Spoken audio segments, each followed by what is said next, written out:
Emotional intelligence, maybe the best story I'll tell or example, so often we talk about emotional intelligence with our clients, and we talk about the misconception, we start to talk about these things.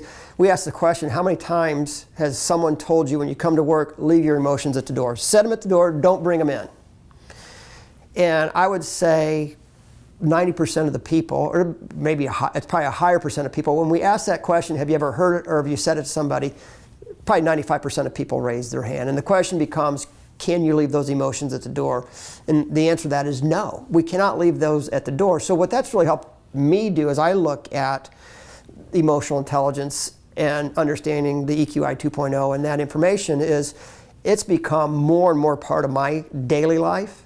There are certain ones I have to stop and think about still because I haven't gotten to the point where it's, okay, I've gotten that up high enough, but there are other ones that, which I'm glad, at least I don't think I have to think about them so much anymore. It's just, okay, I'm going to be much more empathetic. I'm going to do these things.